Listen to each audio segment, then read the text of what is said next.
Olá pessoal, estamos aqui para mais uma aula do nosso curso de História e Filosofia do Desafio Jovem. E nesta aula nós vamos estudar a matéria Introdução Básica ao Programa Residencial de Recuperação do Desafio Jovem. Esse material foi elaborado pelo pastor David Berry e apresentado por mim, Wagner Zanelato, que já estou com vocês aí em algumas aulas. Estamos conversando sobre estes princípios, sobre esses valores do programa do Desafio Jovem. Queridos, nós vamos começar então falando um pouco sobre essa primeira parte do programa de recuperação. Essencialmente, o programa de recuperação do Desafio Jovem ele é dividido em três partes, originalmente em três partes. A primeira fase, que é a fase de indução, a fase de treinamento, que é a segunda fase, e a terceira fase, que é a fase de reinserção social.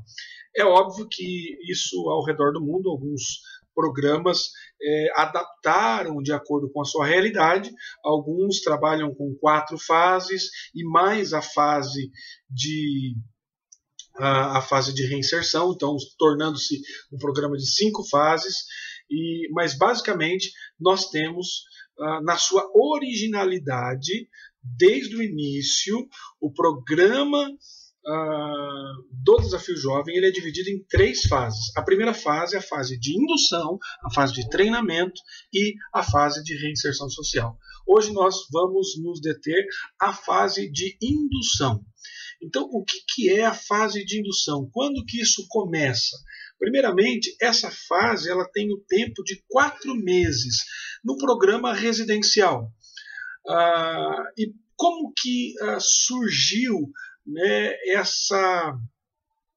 essa fase de indução? Como que essas histórias, né, que aconteceram durante o decorrer dos anos se tornaram parte do programa residencial. Originalmente, lá no início, até mesmo com o pastor David Wilkerson, não se tinha um programa, não se tinha uma estrutura, né, designada, programada para a recuperação.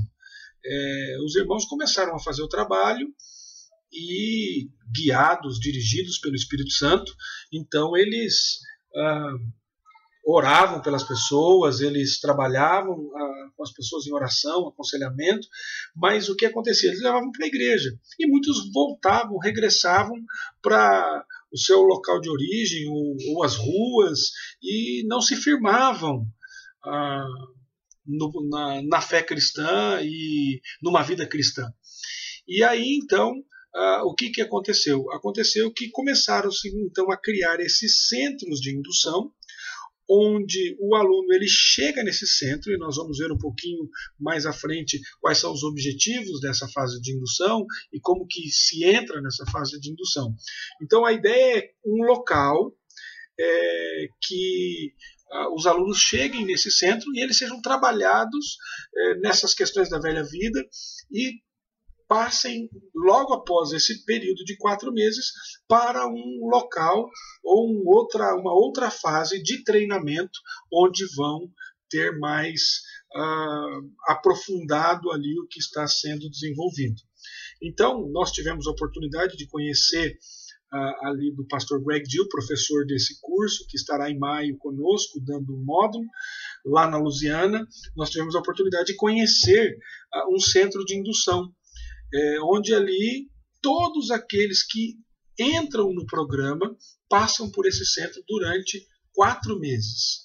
Então, por conta dessa necessidade, foi que se estabeleceu esse centro de indução. Uma coisa que não é muito que não é um ponto positivo desse centro de indução é que, teoricamente, os alunos mais velhos que você tem no programa são os alunos que estão com 4 meses.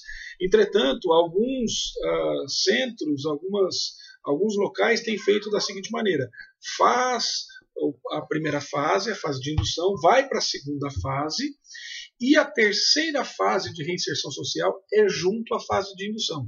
Então é muito bacana isso, porque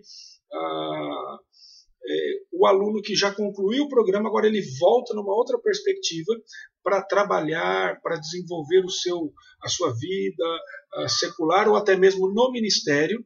Ele volta então agora para onde ele deu início no seu programa, então ele volta agora para ali morar, residir e passar a última fase do seu programa, e vai ser com certeza exemplo para os mais novos. E nós temos um programa assim lá no México com o pastor Gamaliel. Eles fazem isso lá, vão para o centro de indução, depois vão para a fase de treinamento e regressam então para o centro de indução, que já numa outra etapa, numa outra fase. Então esses centros, eles trazem alguns benefícios, né, para o programa residencial de 2 fases, porque você trabalha primeiramente os alunos que chegam da rua com alguns conceitos equivocados, e você então vai desenvolver, vai trabalhar com eles nessas 2 fases. Uma fase você vai trabalhar no sentido de que ele tem uma nova vida, e na outra fase você vai aprofundar esse treinamento. Agora, como é que deve ser esse centro de indução? Algumas coisas são importantes para que a gente leve em conta na hora de você ter esse centro de indução.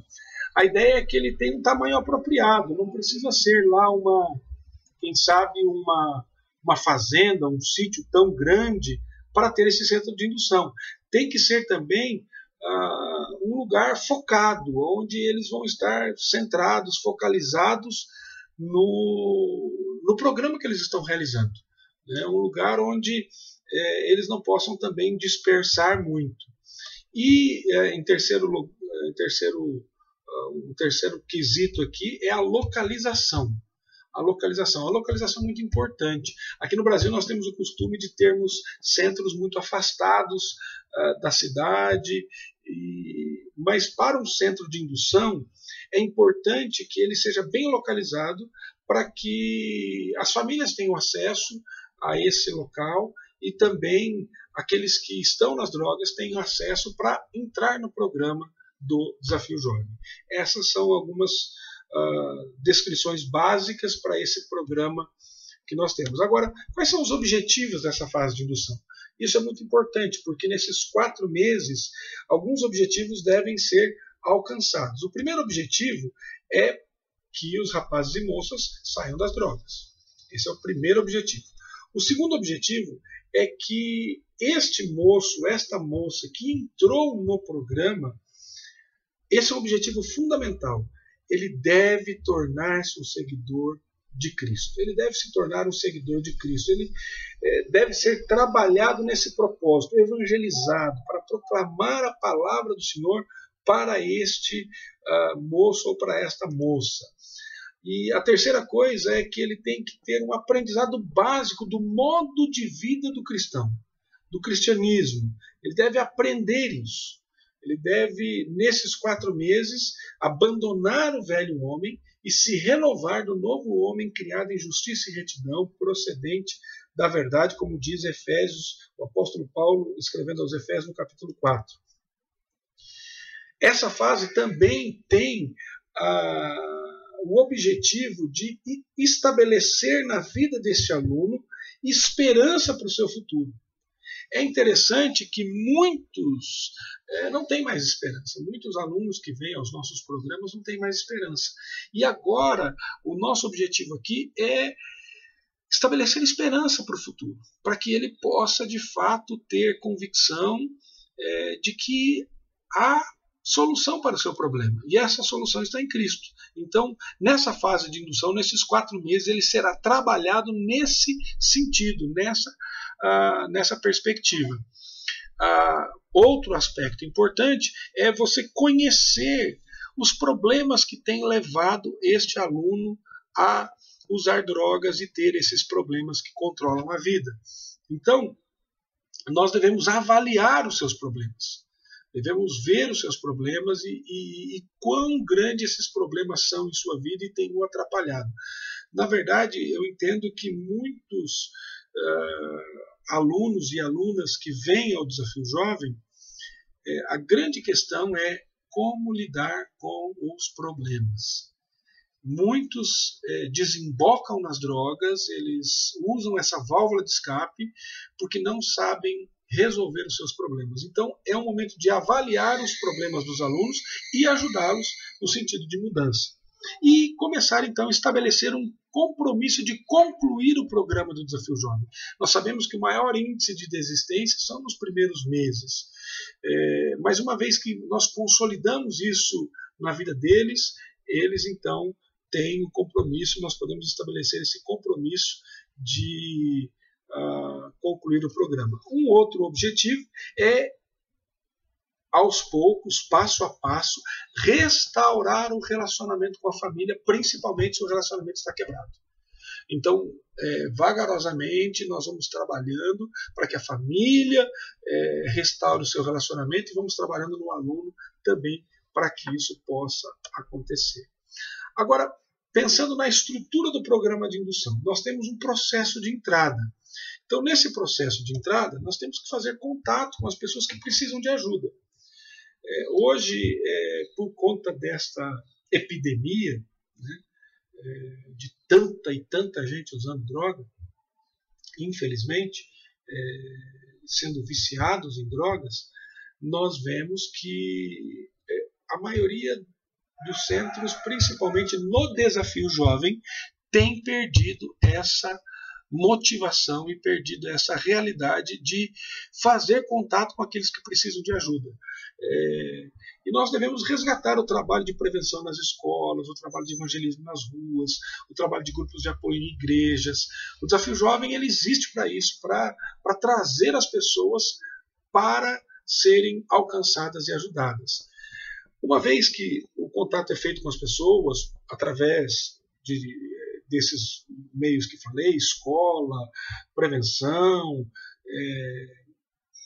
até mesmo através de um trabalho nas ruas, ou da maneira que mais acontece, as pessoas nos procurando. Nós então começamos um processo de entrevista. Para que essa entrevista?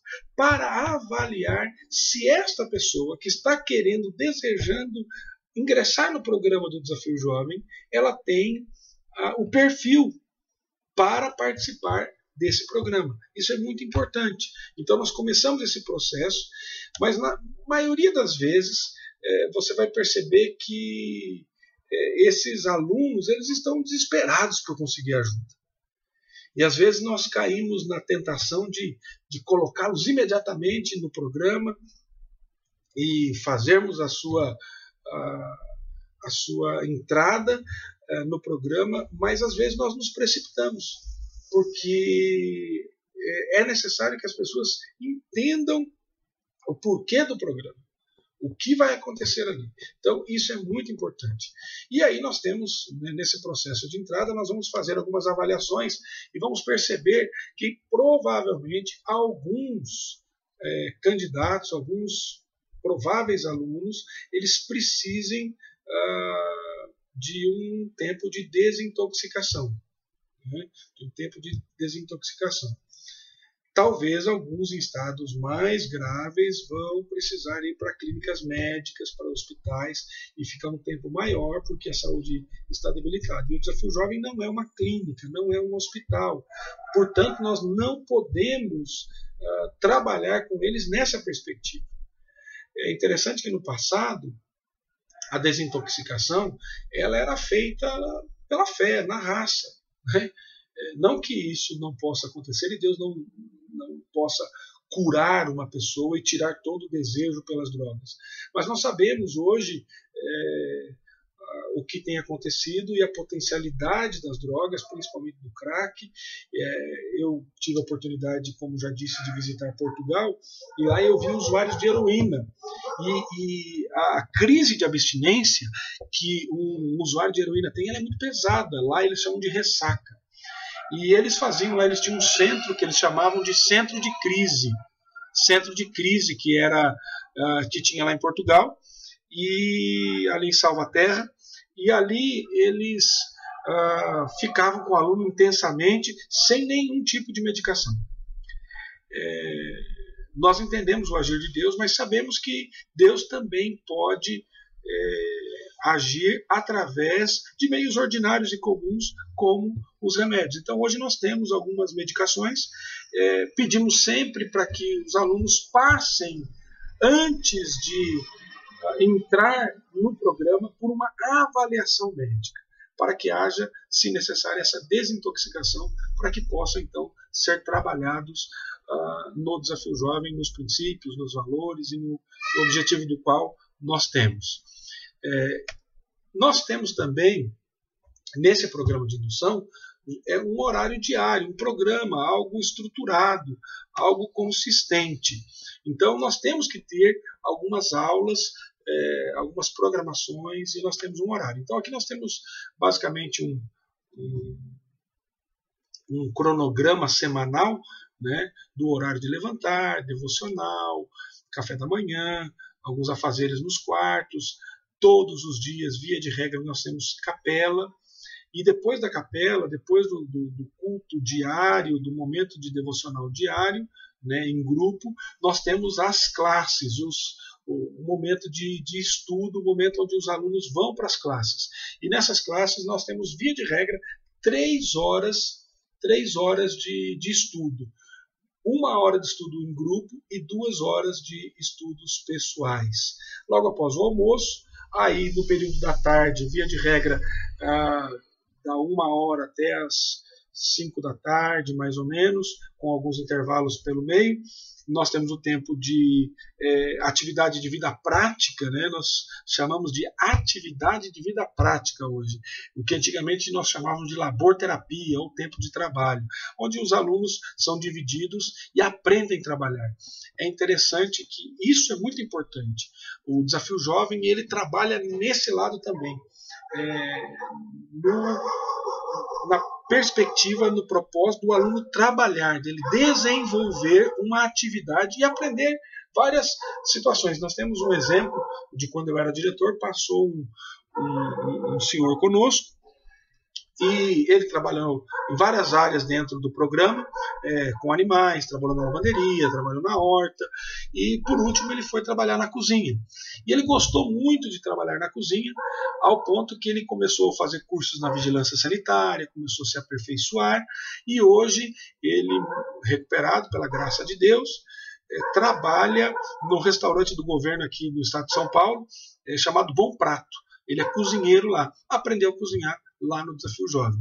Então, isso é bênção de Deus para a vida dos nossos alunos. Então, logo após disso vem o jantar, nós sempre temos algum tempo de estudo à noite, e aí cada noite temos uma programação diferente, né? Tem dia que tem estudo, filme, vídeo, devocional, alguns vão para a igreja, aconselhamento, tempo livre, enfim. E aí um horário de leitura no fim da noite, e alguns têm lanche à noite, depois do jantar, mais tarde, enfim, cada centro tem a sua realidade, mas esse horário estruturado é muito importante nós termos ele também. Em relação às aulas bíblicas, nós entendemos que isso é prioridade. Esse é o nosso programa. Estas aulas dos estudos pessoais para novos cristãos, estudos em grupo para novos cristãos, essas 3 horas por dia são fundamentais. Os estudos em grupo para novos cristãos são 14 módulos. Esses 14 módulos estão estruturados para serem ministrados em 4 meses, sendo ministrado 1 hora por dia durante 5 dias na semana. Se fizer da maneira como está ordenado, você consegue. Embora eu tenho visitado alguns centros e vejo que alguns centros não conseguem completar em 4 meses. Alguns levam 5, 6 e até 7 meses. Aqueles mais prolixos, até 8 meses. Mas é possível você trabalhar 4 meses com os estudos em grupo. Estudos em grupo, então, 1 hora por semana, 1 hora por dia, 5 dias por semana, de segunda a sexta-feira. E os estudos pessoais para novos cristãos, que são ministrados 2 horas por dia, de segunda a sexta-feira, nos nossos centros. Então, nós temos ali, como disse, 1 hora por dia, 5 dias por semana, 2 horas por dia, 5 dias por semana. Temos aconselhamento. O aconselhamento ele é muito importante nessa altura do programa, porque o aconselhamento, irmãos, ele ajuda o indivíduo a perceber os seus problemas, ajuda a perceber os seus problemas, a encarar os seus problemas, ter um insight, né? Ter esse insight dos seus problemas e, a partir de então, começar a ser trabalhado, auxiliado, ajudado na resolução dos seus problemas. Nós temos basicamente 2 tipos de aconselhamento que usamos no Desafio Jovem. Não estou aqui falando da abordagem, nós teremos um curso mais à frente só falando sobre aconselhamento. Teremos mais de um curso falando sobre aconselhamento. Mas aqui o que eu me refiro é a forma. Então nós temos o aconselhamento formal e o informal. O que é o aconselhamento formal? São naqueles momentos de ensino, naqueles momentos de pregação, nos momentos de aula, onde você tem a oportunidade de aconselhar. E também quando o aluno vai até o gabinete, vai até o escritório do monitor, do conselheiro, do obreiro, para aconselhar-se com ele, e nós orientamos para que esse aconselhamento seja feito semanalmente, esse aconselhamento formal, pelo menos um aconselhamento formal por semana com o aluno. E o aconselhamento informal, que acontece naquela conversa descontraída, naquele momento de refeitório, no momento de uma prática esportiva, no momento onde você está com os alunos, não focado especificamente, olha, esse é o momento de aconselhamento, onde você vai falar dos seus problemas. E às vezes esse aconselhamento informal ele é muito precioso porque ele traz coisas que às vezes o aluno não traria no aconselhamento formal. Temos também o tempo de visita dos familiares, onde as famílias vêm. É sempre importante ter um tempo de desligamento, né? Os alunos normalmente ficam aí de 3 a 4 semanas, de 15, 20 a 30 dias sem ver os familiares. Alguns centros liberam ligação telefônica e assim por diante. Eles vão ter direito a telefonemas, a conversar com seus familiares, mas não vêm. E também nós temos visitas no centro, igrejas vêm visitar o centro, empresas vêm visitar o centro, e os alunos participam dessas programações, e visitas também fora do centro, onde vão à igreja, onde vão fazer algum trabalho específico em relação ao Desafio Jovem, no que diz respeito, por exemplo, à divulgação do trabalho, numa igreja onde são convidados, em alguns lugares, muitas igrejas convidam os alunos do Desafio Jovem para irem participar do culto e cantar na igreja e dar um testemunho e assim por diante. Então essas visitas fazem parte dessa fase de indução. Agora, o que é necessário para uma equipe de um programa de indução? Via de regra, se trabalha isso, para alguns até vão dizer assim, pastor, mas isso é utopia, né? A proporção da equipe é de 1 aluno para 3, né? Mas essa não é a nossa realidade, mas seria o ideal, que nós tivéssemos 3 pessoas para 1 aluno, mas tem sido ao contrário, né? Nós temos trabalhado via de regra 1 professor para 5 alunos. Precisamos de um diretor, né? Precisamos de alguém que cuide dessa questão de entrada, dessa questão desse processo de entrada. Precisamos também de conselheiros, ministros, e às vezes se você tem uma boa localização, se o centro está na cidade, você tem ali então alguns voluntários, pastores e pessoas que podem colaborar e ajudar nesse momento. Alguém que trabalhe como professor, muitos centros essas funções elas se juntam, se unem, conselheiro, professor, ministro, essas questões se unem. Precisamos de alguém que supervisionize o trabalho, que seja um supervisor de trabalho e veja como as coisas andam para que dentro desse centro o trabalho possa acontecer de maneira eficaz. E temos também que ter serviço de alimentação. muitos centros usam os próprios alunos para trabalhar na cozinha e assim por diante. O ideal é que tenhamos uma cozinheira, um cozinheiro, alguém responsável, alguém da equipe responsável pelo serviço de alimentação. E temos também que ter o nosso escritório e manutenção para gerir e manter essa estrutura toda. E, por fim, né, os nossos internos. Então, basicamente, esses são alguns pontos dessa fase de indução. Se você tem alguma questão, alguma dúvida, algum questionamento, por favor, vá ao nosso fórum e coloque lá os seus anseios, os seus desejos, as suas dúvidas e vamos conversar sobre isso. O nosso fórum está lá para essa finalidade. Foi um prazer termos esse tempo juntos e agradeço a Deus pela sua vida e que você continue firme aí nos seus estudos e conclua as tarefas e leia os textos que são solicitados para você nesse modo. Deus te abençoe e até a nossa próxima aula.